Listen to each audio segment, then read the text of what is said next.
Avez-vous une révélation de Dieu selon laquelle il a besoin de vous pour une mission spéciale?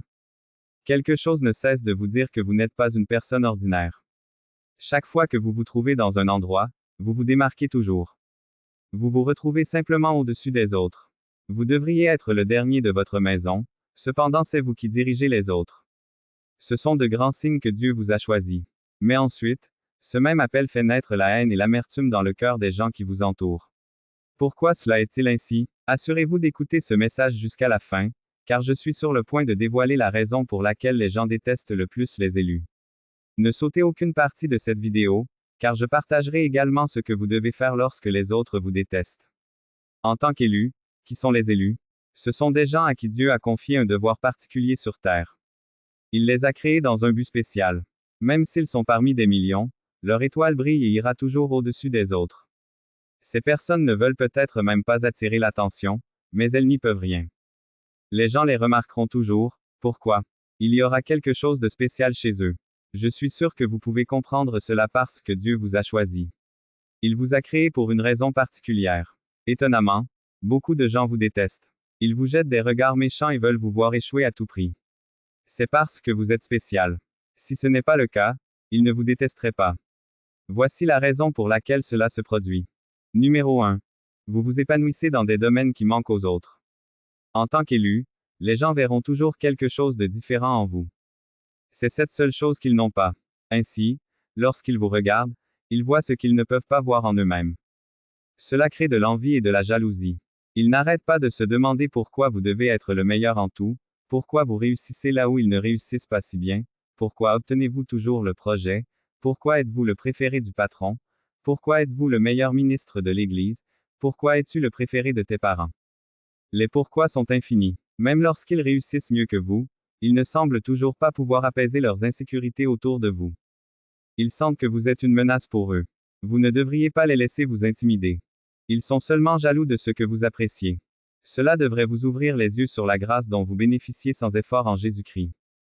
Cela devrait vous faire savoir que vous êtes une race spéciale. Cette chose dont vous appréciez est le dessein de Dieu pour votre vie. Alors maximisez votre potentiel, ne laissez personne vous rabaisser avec haine. Apprenez à mieux vous connaître, car plus vous en savez, plus vous êtes actif, moins vous en savez, moins vous êtes actif. Ces personnes ont vu ce que vous n'avez peut-être pas encore découvert sur vous-même, alors rapprochez-vous de Dieu. Il a dit qu'il vous montrerait des choses grandes et puissantes que vous ne connaissez pas. Ces grandes choses commencent par vous-même. Dieu a déposé en vous des choses puissantes, le monde l'a vu et c'est l'une des raisons pour lesquelles il vous déteste. Numéro 2. Vous dominez toujours partout. Beaucoup vous détestent plus que tout parce que vous avez une présence autoritaire. Vous êtes visible même lorsque vous ne voulez pas que les autres vous voient, ils vous trouveront toujours. Cela arrive parce que vous êtes un élu. Vos ennemis n'aiment pas votre étoile. Ils ne veulent pas que vous appréciez ce glamour. Ils veulent éteindre votre lumière. Mais Dieu est avec vous. C'est lui qui vous a placé sous les feux de la rampe et il vous y maintiendra. Ces personnes ont peur d'un fait. Tant que vous restez visible, elles ne brilleront jamais. Ainsi, elles continueront à vous trouver une faute ou une autre. Mais Dieu continuera à annuler leurs mauvais plans, c'est parce que vous ne vous y êtes pas placé. Il vous y a placé et il vous gardera ferme. Alors, n'arrêtez pas d'être qui vous êtes, continuez à briller quelle que soit la haine intense qui vous entoure. Laissez leur confrontation vous inciter à faire briller votre lumière plus fort. Rappelez-vous que Jésus a dit dans Matthieu 5h16, que votre lumière brille devant les autres, afin qu'ils voient vos bonnes actions et glorifient votre Père céleste. Numéro 3. Vous vous êtes découvert et êtes déterminé à réussir. S'il y a une chose unique chez vous en tant qu'élu de Dieu, c'est votre authenticité. Oui, vous êtes authentique et unique, mais certaines personnes vous détestent parce que vous vous êtes identifié. Ils sont en colère lorsque vous poursuivez votre objectif. Identifier qui vous êtes en Christ est une grande décision. Cependant, beaucoup sont mécontents, car ils savent que votre nouvelle décision mènera à la joie et à la paix. Ils ne sont pas à l'aise avec votre objectif poursuivi. Maintenant que vous le savez, n'arrêtez pas d'être qui vous êtes. Ils peuvent continuer à vous détester, mais continuez à creuser en Dieu. Ces gens vous détestent aussi à cause de votre détermination. Vous avez continué à avancer, malgré les obstacles sur votre chemin. Ils ont fait toutes sortes de choses pour vous rabaisser, mais vous vous dépoussiérez et allez de l'avant. Votre désir de survivre ne cesse d'alimenter leur haine. Vous n'avez pas à vous inquiéter, cela doit arriver parce que vous avez besoin de leur haine pour actualiser la volonté de Dieu dans votre vie. Leur amertume fait partie des outils dont Dieu dispose pour accomplir votre destinée. Alors, ne perdez pas votre identité en Christ, soyez déterminés à accomplir le plan de Dieu pour votre vie. Vie numéro 4. Dieu vous a confirmé que vous êtes bien choisi. Lorsque Dieu vous aura choisi, il le confirmera par divers moyens. Il peut parler à travers des rêves, des visions, ou d'autres personnes. Et lorsque vous l'aurez confirmé, il utilisera un autre moyen pour confirmer à nouveau votre nomination, cette fois à travers la haine du peuple. Alors, quand les gens ne vous aiment pas à cause de ce que vous avez commencé à faire en Dieu, c'est une double confirmation de Dieu. Il t'a choisi pour devenir grand. Montre-moi un grand homme sans défi ni opposition, il n'y en a pratiquement pas. Dieu utilise ses défis et ses oppositions pour les affirmer comme des êtres glorieux. Les frères de Joseph l'aimaient tant qu'ils ne rêvaient pas de devenir leur chef. Ils l'aimaient tant, qu'il était leur mignon petit frère sans vision. Mais dès qu'il rêva de devenir leur chef, ils le détestèrent passionnément. La haine était si forte qu'ils l'ont vendu et ont signalé sa mort à leur père. Mais pour Joseph, cela n'a fait que confirmer que son rêve deviendrait réalité. Donc, si Dieu vous a montré quelque chose qui a amené les autres à vous détester, c'est un bon signe. Embrassez la haine, car c'est une double confirmation de Dieu. Sincèrement, si personne ne vous déteste, vous devez faire attention. C'est soit vous vivez une vie dénuée de sens, soit vous vivez pour plaire aux autres. Il se peut même que vous ne viviez pas selon le dessein de Dieu pour votre vie. Si vous vivez selon la pensée de Dieu pour vous, il est pertinent que vous ayez des ennemis. Tout le monde ne peut pas comprendre ce que Dieu veut faire à travers vous, alors il ne vous aime tout simplement pas. C'est une confirmation que Dieu vous a véritablement appelé pour cette mission. Ne laissez pas leur haine vous décourager, au lieu de cela, montez dessus pour votre gloire. Numéro 5. Presque tout le monde vous aime et vous êtes une lumière, beaucoup vous détestent parce que la majorité vous aime. Même si l'on fait toutes sortes de choses pour vous rabaisser, les autres aiment toujours votre personnalité. Ils creusent des mensonges à votre sujet et pourtant vous les surmontez. Ces gens ne peuvent pas simplement comprendre pourquoi l'amour semble être les vêtements que vous portez. Ils continuent de faire pression pour que les gens vous voient sous un mauvais jour, mais au lieu de cela, ils finissent par se faire du mal. Un bon exemple dans les Écritures est Daniel. D'autres tendaient des pièges, mais Daniel ne comprenait pas pourquoi le roi le favorisait toujours. C'est la raison pour laquelle il le détestait avec passion. Alors, ils décidèrent d'un plan pour le faire tomber. Mais ensuite, ils ne trouvèrent rien contre Daniel sauf dans la prière. Et c'est la vérité à votre sujet. Quand Dieu vous aura choisi, les gens ne trouveront aucun défaut en vous, sauf à travers votre dévouement à votre objectif. Ils veulent que le roi ne vous aime pas, ils veulent éteindre votre lumière. Mais Dieu est avec vous, c'est lui qui vous a placé sous les feux de la rampe et il vous y maintiendra. Les gens ont peur que tant que vous restez visible, ils ne brilleront jamais. Ainsi, ils continueront à vous trouver une faute ou une autre. Mais Dieu continuera à annuler leurs mauvais plans, c'est parce que vous ne vous y êtes pas placé, il vous y a placé et il vous gardera ferme. Alors n'arrêtez pas d'être qui vous êtes, continuez à briller, quelle que soit la haine intense qui vous entoure. Laissez leur confrontation vous inciter à faire briller votre lumière plus fort. Rappelez-vous que Jésus a dit dans Matthieu 5h16 que votre lumière brille devant les autres afin qu'ils voient vos bonnes actions et glorifient votre Père céleste. Numéro 6. Votre présence en vie perturbera leurs plans. Beaucoup de gens vous détestent parce que le début de votre gloire est la fin de la leur. Ils ne supportent donc pas votre présence, vous devez le savoir. Tout le monde n'est pas content de votre promotion. Ils feront tout ce qu'ils peuvent pour éteindre votre lumière car ils ont un plan diabolique, et vous êtes le seul à pouvoir le perturber. Mais n'ayez pas peur car celui qui vous a choisi peut vous délivrer de leurs mains. David est le meilleur exemple à cet égard. Immédiatement après avoir tué Goliath, Saul commença à trouver des moyens de le tuer. 1 Samuel 18/7-9 dit. Pendant qu'il dansait, il chantait. Saül a tué ses milliers, et David ses dizaines de milliers. Saül était très en colère, ce refrain lui déplaisait beaucoup. Ils ont donné à David des dizaines de milliers, pensa-t-il, mais à moi seulement des milliers. Que peut-il obtenir de plus que le royaume? Et à partir de ce moment-là, Saul surveilla David de près. Cet événement s'est produit lorsque David a tué Goliath et que le peuple a chanté ses louanges. Mais cela ne parut pas bien à Saul, il savait qu'un jour viendrait où David deviendrait roi. Il ne veut pas que cela arrive, il veut que le royaume reste dans sa maison. Ainsi, il développa une haine intense envers David. Il avait prévu de le tuer plusieurs fois, mais Dieu a sauvé David de tous. Par conséquent, en tant que celui que Dieu a choisi, vous devez être conscient d'une chose. Votre existence est destinée à faire tomber une forteresse dans le royaume des ténèbres.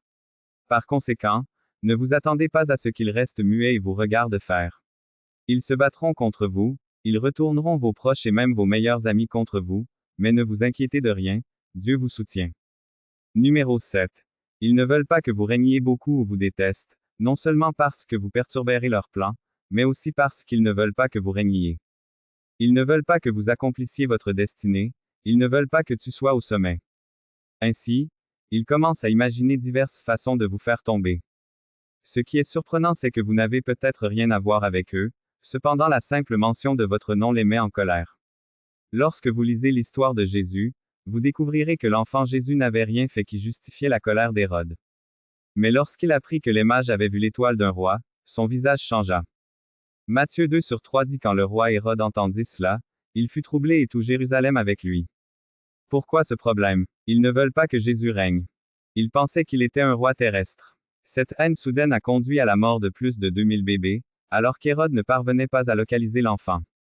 Donc, si vous découvrez une intense persécution à votre encontre, Dieu vous a choisi dans un grand but.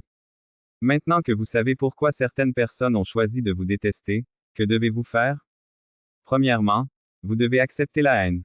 Vous devez convenir que tout le monde ne vous aimera pas. Lorsque vous rencontrez vos agresseurs, acceptez leurs critiques. Dieu les a placés sur votre chemin pour que vous arriviez à votre destination. Alors acceptez-les. Ils ne voient rien de bon en toi, mais ils t'aiment toujours. C'est ainsi que Dieu peut continuer à lutter pour vous. Ensuite, vous devez refuser d'abandonner, indépendamment de ce que les gens peuvent vous faire. Ne vous laissez pas intimider, tenez bon et n'abandonnez jamais vos objectifs.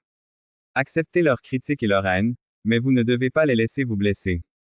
Ils veulent que vous cessiez d'être tout ce que Dieu a ordonné pour vous, mais vous ne devez pas leur donner cette chance.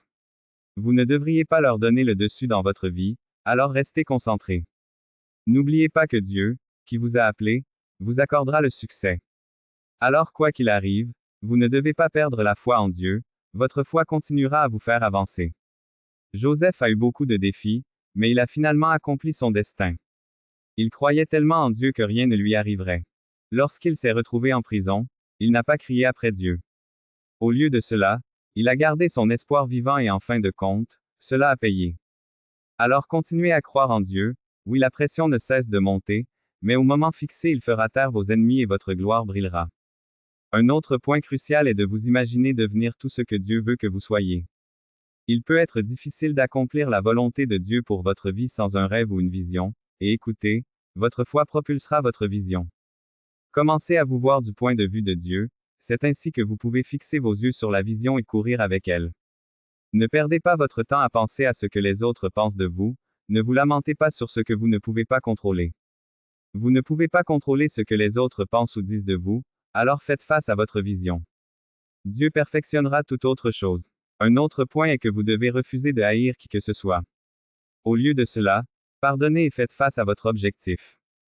C'est la principale raison pour laquelle de nombreux élus abandonnent, ils délibèrent tellement sur l'oppression et la haine qui les entourent, cela leur fait perdre de vue leur mission. Ça ne devrait pas être toi, soyez plutôt comme Joseph. Quand il vit ses frères, il leur pardonna et les embrassa, puis il délivra de la sécheresse qui sévissait dans le pays. C'est ce que vous devriez faire, pardonnez à vos ennemis et faites la volonté de Dieu. Souvenez-vous que Matthieu 5h44-45 dit, « Mais moi je vous le dis, aimez vos ennemis et priez pour ceux qui vous persécutent, afin que vous soyez les enfants de votre Père céleste. Il fait lever son soleil sur les méchants et les bons, et fait pleuvoir sur les justes et sur les injustes. » Ce verset signifie que pour être un véritable enfant de Dieu, vous devez pardonner à vos ennemis. Ainsi je vous implore également de le faire aujourd'hui. Ensuite, vous devez prier et demander l'aide de Dieu. Les humains peuvent mettre la vie en danger, ils sont prêts à détruire votre vie. Vous devez prier et remettre votre destin entre les mains de Dieu. Dites à Dieu de vous aider à répondre à son appel dans votre vie. Dites-lui de vous glorifier au milieu de la haine et de l'oppression, et croyez-moi, Dieu répondra à vos prières. Nous laissez prier. Père céleste, merci pour ta parole, merci de m'avoir donné une autre occasion d'apprendre à vos pieds. Vous avez révélé les raisons pour lesquelles il existe une forte opposition contre moi. Maintenant que je sais, je n'ai plus rien à craindre, car tu prendras soin de moi. Vous me sauverez de leurs griffes et m'aiderez à atteindre mes objectifs divins. Je ne vous désire pas, car je sais que je ne deviendrai pas leur proie. Seigneur, je te demande de m'accorder la victoire sur tous les mauvais plans de mes ennemis. Ils continuent de tirer des flèches de jour comme de nuit, ils essaient de tuer ma vision et de briser mes rêves. J'ai gardé mon espérance en toi, c'est pourquoi la honte n'est pas ma part. Mes ennemis ne doivent pas triompher de moi, chaque fois qu'ils s'élèvent contre moi, accorde-moi le pouvoir de les vaincre. Leurs mauvais plans ne doivent pas se réaliser dans ma vie, s'ils viennent contre moi d'un côté, qu'ils s'enfuient dans des directions différentes. Vous m'avez choisi, par conséquent, que ta présence demeure toujours avec moi. Vous avez aidé Joseph, vous avez aidé Daniel et David. Je prie pour que tu m'aides. Roi des rois, aide-moi à répondre à ton appel pour ma vie. Je demande l'onction et la force pour continuer à avancer. S'il vous plaît, libérez-la sur moi, votre grâce doit me suffire. La vocation de Daniel était de continuer à prier pour la restauration de Jérusalem, vous l'avez aidé à y parvenir. Par conséquent, s'il vous plaît, aidez-moi à atteindre les objectifs que vous m'avez fixés. Tu as aussi dit dans ta parole que tu glorifieras ce que tu as appelé, s'il te plaît, glorifie-moi, que ma gloire brille aux yeux de tous, indépendamment de la haine et des épreuves qui m'entourent. Je dois briller, donne-moi des instructions précises sur la façon de vaincre les plans des méchants et je promets de leur obéir. Je ne ferai rien contrairement à votre volonté. Je prie pour que tu révèles tous les loups déguisés en moutons autour de moi, dénonce tous les faux amis cherchant ma chute. S'il vous plaît, ne les laisse pas réussir, mais à la fin, donne-moi un cœur indulgent comme celui de Joseph. Je ne dois pas m'attarder sur leur haine, mon cœur doit être tourné vers ton amour et la façon dont tu m'as aidé à surmonter leurs projets. Seigneur, je prie pour que tu m'aides à récolter la vertu cachée dans les persécutions et les épreuves, aide-moi à faire bon usage de leur haine, construis en moi la persévérance, l'humilité, la patience et la longanimité. Fabrique-moi un tapis complet adapté à votre usage, merci Jésus, car je sais que tu as répondu à mes prières, au nom de Jésus, j'ai prié Amen. Si cette vidéo vous a touché, veuillez cliquer sur le bouton « J'aime », n'oubliez pas de vous abonner à cette chaîne pour plus de messages réconfortants, regardez une autre vidéo ici.